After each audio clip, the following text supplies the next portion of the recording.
So Darren Rabie's career started after completing his business degree at Ivy in 1996. After a brief stint at General Mills, he founded the Results Group, a lead generation company, and then focused and outsourced and Salesforce.com management company. 25 years later, Darren has had the pleasure to work with over 500 companies, leading 100 plus employees and speaking at hundreds of conferences, associations, and events through Canada and the US. So quite an impressive resume. So we're looking forward to your presentation today. Thank you, Rachel. Yeah, thanks so much for your time. We're just going to give people a little bit of time to come in. We've got 5 people joining us so far, so maybe I'll do a little juggling or some disco dancing. Juggle? That's a good idea. No, I don't juggle. I just said I would do it. I didn't say I would do it successfully. So we've got a couple of people in here, so we're just going to wait. I'm just going to give people a little bit of time because I know that people are running in and out of these virtual worlds and running out of their virtual sessions. So, I will just give a moment. All right, I'm going to leave you to it, and I'll be back towards the end. And if anyone has any questions, again, just put them in the session chat there. Okay. All right. Thanks again. All right. Thank you so much. All right. So I see here we've got Robert. Hi, Robert. Saul is an old name I know and a friend. James Hall, nice to meet you. Sabrina, Shirley Gruber, all thank you for being on the call. I'm going to give people a couple of minutes to move forward. To join us before we jump in. But I will give you a flavor of our story today. So, really simple.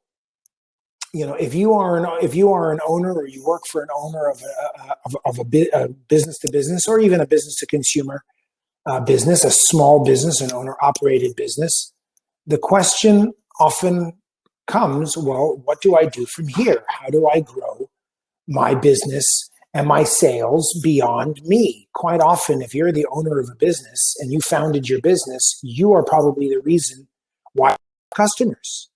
You probably are the number one salesperson. Or maybe if you started adding on salespeople, that you're still one of the major salespeople, but there's still even though you have salespeople, there's still a tremendous reliance and dependence on you. And that ultimately becomes a concern. And why is that a concern? Well, what do you want to do with your business?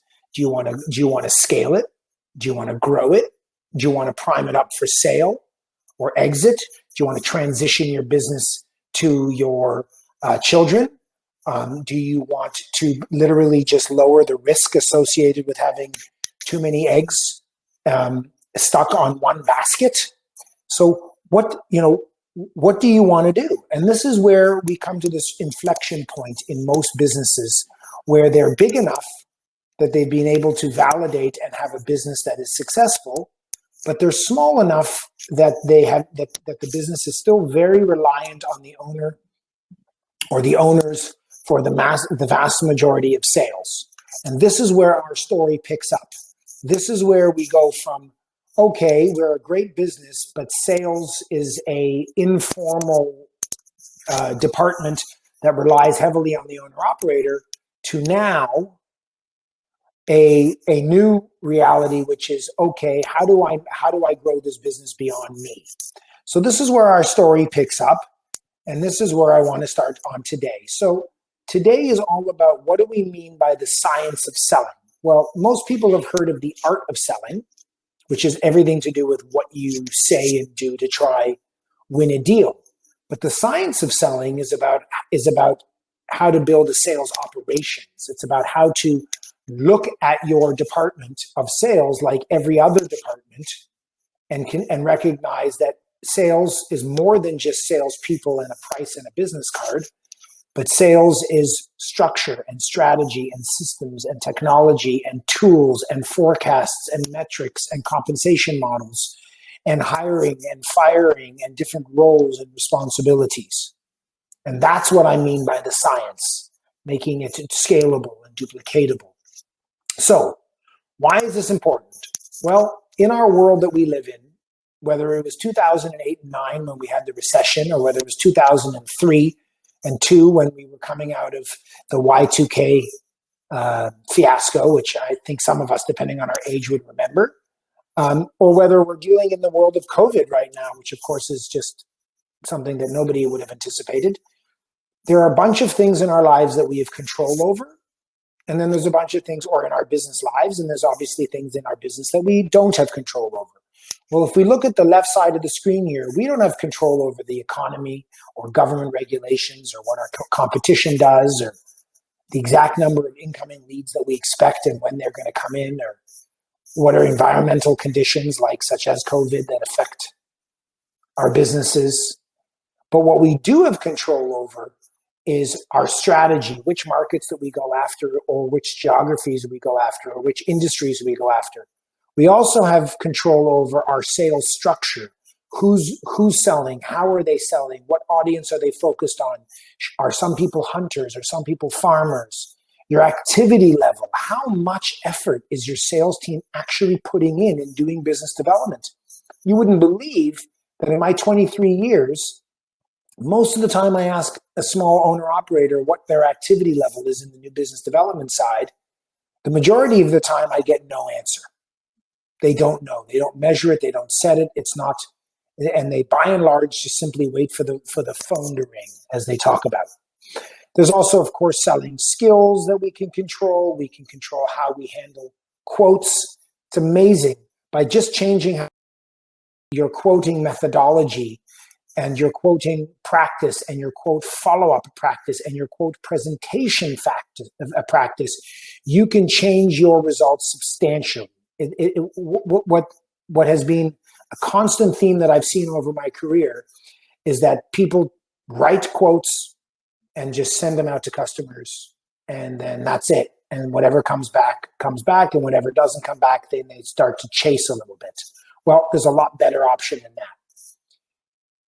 You have control over how your sales management. Is there somebody functioning as the sales manager? As the owner, are you functioning as the sales manager? If so, what are you actually doing? Are you proactive in leading your team, or are you just simply saying, hey, my door is open, and if you need me, here I am? Are you setting goals? Are you helping your team plan your work and work your plan? How are you structuring your sales team? Do you have some people hunting and some people farming, or is everybody doing both? Do you have some people going after big accounts and some people going after small accounts, or is everybody doing both? Are you creating a farm team that enables young, strong, and exciting salespeople come into your organization and then develop over time and learn the ropes in a controlled environment, very similar to how you would have a farm team in baseball or a farm team in hockey, where you work with a canvas and a character and you build it. And what are we doing to motivate our team? In the traditional world of sales and how sales departments have functioned forever, it's really been where success comes from having quality salespeople. And we'll end up becoming very dependent on just a few key sales reps. Also, in a traditional sales environment, you have the sales reps are responsible for every facet of the sale. They're responsible for hello, my name is, all the way to give me your money and everything in between. And sometimes they even get sucked into customer service, or they get sucked into operations or project management. Traditionally, sales teams grew or expanded by either changing their reps, adding reps, or training reps. Now, of course, these methodologies are perfectly fine and they can still be executed. But today I want you to understand that those are not the only options, and that there's actually there's a classic risk in only relying on people in your business, because invariably there's turnover. Obviously, if you're paying a fixed salary, there's a fair bit of cost before you get a return. There could be a long learning curve, and it's often hard to hire somebody that's just like you, or it's hard to hire somebody that is, the exact same kind of sales rep, because humans are humans. We are all different. So what does that mean? What do we do? What do we do from there? Well, the answer is that we look at the sales department differently, that we sell by dividing and conquering, right? We all know that some people were born to hunt and some people were born to farm. Some people were born to be transactional salespeople. Some people were born to be consultative. Some people were born to be technical. Some people were born to be more relationship oriented. Some people were born to sell very, very quick turnaround sales. And some people were born to sell much slower, much more gradual sales. And so, there's a lot of opportunity to divide and conquer. We don't want to just wait for the phone to ring, and we want to run our sales department like other departments, where there are processes and tools and technologies and metrics and people, not just people. I don't want us to grow our sales with just adding more feet on the street, because the average salesperson, when you factor in their EI, their CPP, their income tax, their expenses, their benefits, the average salesperson costs the average company about $100,000 a year. So it's a very expensive strategy to just hire salespeople, and that's your only methodology of improving your sales. Obviously, we do need salespeople, but not just salespeople. So here is the sales operations 101. This is all of the line items. Well, I don't know about all, but certainly a good chunk of the major line items that you would see in a traditional sales operations. So, not only do we worry about good sales reps, which we have listed here in red, but we want sales process and technology and a full pipeline and proper resource allocation and forecasts and metrics, and the reps able to focus on the right types of customers and a good quoting process and consistent training in areas of sales and industry, and of course, strong leadership. So the question you have to ask yourself is, where are you thin? You might have the world's greatest sales reps, and that is perfectly good, and you can be successful with that. But how does only having good sales reps affects your scalability, your measurability, your expandability, your risk, right? And then you look at all these other areas that you're seeing here, and these are some of the dynamics that you need to consider when you're looking to get your sales or operations to the next level.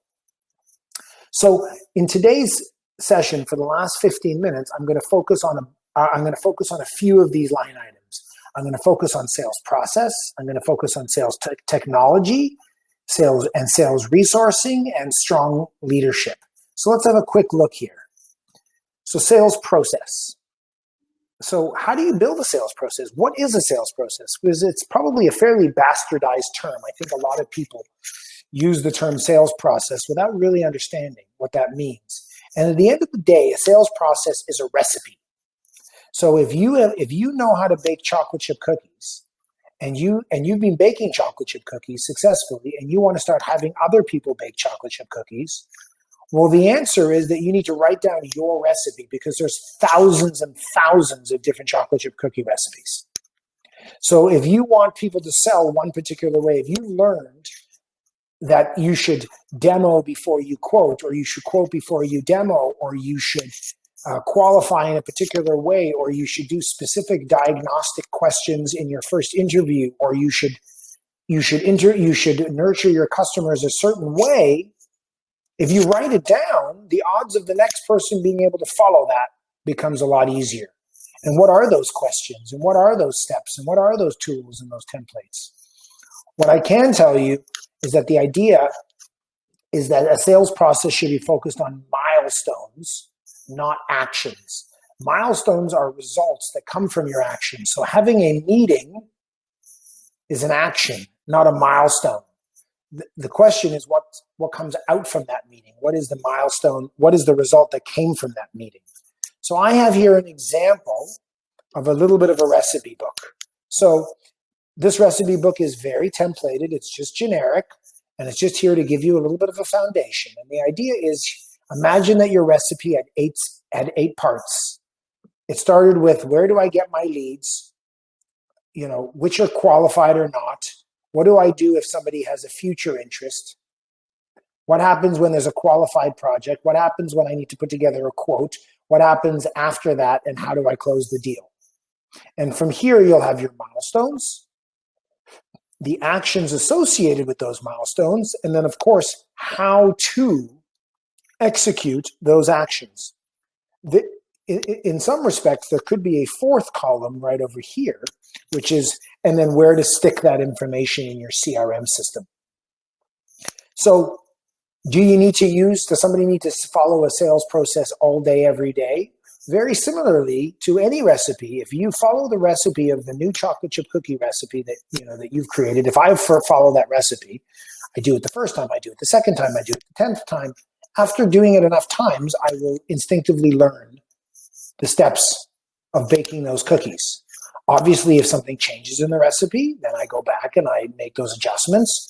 But by and large, this should become a habitual, instinctive process if you've documented it properly and you've trained it properly and you hold people accountable to it. But of course, quite often, documents like this can end up just becoming, written on a piece of paper or written on your computer and then basically put in a drawer and never looked at again. That's the same thing with any recipe. If you go buy a recipe book right now and never look at it, never open it, I would imagine you won't know the recipe. So this is where it starts. Now I want to jump into talking about resourcing, or your allocating your resources. So for some of you, if you have more than one person in sales in your team, maybe there's you and a couple of others, maybe there's 3 or 4 salespeople. The question is, how do you allocate resources properly? Well, let's first have a look at understanding what are all the available areas for resource allocation. So we all know that one of the jobs for a salesperson is to open up new doors, is to do new business development. We know another part of being a salesperson is to do new business sales, which is taking those new leads that you've developed and then taking them through the diagnostic, consultative, quoting, and then obviously the sales side. There's another bucket called existing customer sales. Well, that's obviously selling more stuff to existing customers. And then lastly, it's whatever post-sale activities that we get sucked into and that nobody else has a resource available to, whether it's customer service or project management or whatever.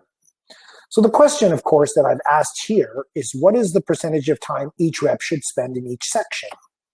And the answer is it should be 100%, 100%, 100%, and 100%. Now, if you're giggling, that would make sense because there's no such thing as 400%. So the short answer is you need to figure out a way to divide and conquer in order to have focus in all of these areas. So let's look at a few examples. So the first example that I want to bring forth to you guys is this idea of having 3 different roles. One is a team dedicated, and when I say team, it could be half of a person. It doesn't have to be a whole big glorified team. To have one resource focusing on doing lead generation and prospecting. This resource often is also responsible for lead follow-up. So when leads come in via the website or via a networking event or whatever it is, then they would follow up those leads. The next role is responsible for taking those leads and converting them, taking them through the buying cycle. And then the last role is the account management. That is the team that executes whatever was just sold, and then is responsible for owning the account and growing the account long-term beyond that. So, what is the right amount? Well, it depends on what your goals are, and it depends your business. For example, if you sell something whereby once they make a purchase, there's not a lot else for them to buy for a while, like if you were selling them, I'll give you a silly example. Let's say you're selling somebody a fridge. Well, there's only so many fridges a consumer needs. So in that instance, having this model probably doesn't make a lot of sense because there's not a lot of account management opportunities. But if you were selling them, industrial supplies or consumable supplies or more transactional items, or you were selling a machine that requires ongoing parts and service, or there is a business service that has a long-term ongoing basis and potential to it, then it would make sense that maybe you would have one person open the door, one person close that new door, and then one person manage that door and grow it on an ongoing basis. The other option that I want to look at is a modified version of the first option, which is, this is just to have a lead generation or a business development team handle all of the lead generation, prospecting, and lead follow-up. Something as simple as, a wonderful database resource out there or lead resource out there is called Zoom Info. So if you went out there and became a subscriber to Zoom Info, then you would have the lead, you would have this business development resource, go through Zoom Info, sort by the SIC codes, and then begin the process of prospecting them through email, phone, LinkedIn, et cetera, et cetera. And then once they get a nibble, once they get the fish off the line, then they're going to give them to the sales team, who's going to consult, quote, and close the deal. And then from there, they would manage and grow the relationship. So again, a version of option number one recognizes this option is perfect when lead generation and business development are at the forefront of your business. A third option that's available is a very classic, what's called hunter-farmer model. And this is where you have some people responsible for hunting for new business acquisition, and some people responsible for farming, which is taking existing clients and continuing to grow them. In all three of these models, options, option one, option two, and option three, it recognizes that if you have someone on your team that is strong at hunting, is strong at opening new doors, then you should dedicate them to doing that. Because any time and all time spent not focused on hunting is disabling their greatest value and resource to you. A very simple example would be, if you were to meet 100 people today that say that they were in business-to-business sales, I would venture, and you said to them, of these 100 people in a room, stand on the left side of the room if your natural wiring is to hunt and initiate and create new relationships from scratch, and if you're and stand on the right side of the room if you are more comfortable creating, taking existing established relationships and nurturing and growing them. If you did that example, you would find that you'd have 2 people on the left side of the room and 98 people on the right side of the room. And because of that, the whole point is to say to you that if you've got people in your company that are your prime, wired up, DNA-based hunters, including yourself as the owner of the business, if that in fact was you, then the best thing you can do for your company is to keep hunters hunting. Well, if you want to keep hunters hunting, then you need to take everything else away from them, which includes project management and customer service and implementation and all that stuff, but can also include farming with ongoing and existing customers, because even the world's greatest hunter is going to naturally start leaning towards farming because it's an easier, more friendly audience of people that already know you that keep calling you. So the last option that I want to share with you is a hybrid of looking at both a hunter-farmer concept, but also recognizing different account sizes. In this particular example, we've got prospect, active, and inactive customers on the bottom of this X and Y graph. I guess it's a Y. And on your X, you've got A, bigger accounts, B, medium size, and C, small. So here we have 9 boxes available. So it is very possible that if you were the only salesperson in your company, as you're the owner and you're the only salesperson, then you would by default have all 9 boxes. So the question is, if you want to start growing your business, rather than just getting another person to handle all 9 boxes, but in another geography, or all 9 boxes in it, but in another product or in another industry, I would rather you think about saying, you know what, I'm going to hire a young young whippersnapper who's a natural born hunter, but they don't know anything about my business, and I'm going to give them the prospect C accounts. And hey, I'm the best hunter in my company, but I want to focus on the big stuff. So I'm going to now only focus on the prospect A's and the inactive customer A's. And hey, Susie's been working with me for a long time, and she's excellent at building and nurturing relationships.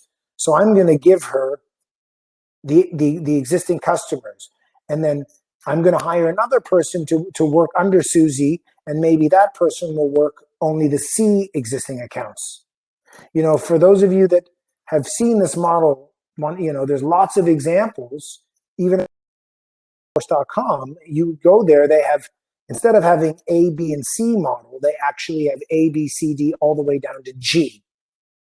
So that's another market segment available to you. The last kind of two quick things I want to talk to you about is what is everybody nowadays knows, you know, has heard of different CRMs. And for those of you that use them, great. For those of you that don't use them, you know, it's less and less and less of you over time because more and more people are used to using CRMs. But what I want to tell you is that a CRM in its most simplistic term is a combination of a contact manager, meeting an opportunity manager, a pipeline Excel spreadsheet, meeting your Outlook calendar / to-do list. So if you have a contact sheet and a pipeline sheet and a to-do list, and you merge them all together, you land up with an entry-level CRM. And how do you succeed in CRM? Well, figure out why you want it. Pick the right one and not just the cheapest. Make sure you customize it and it matches your recipe.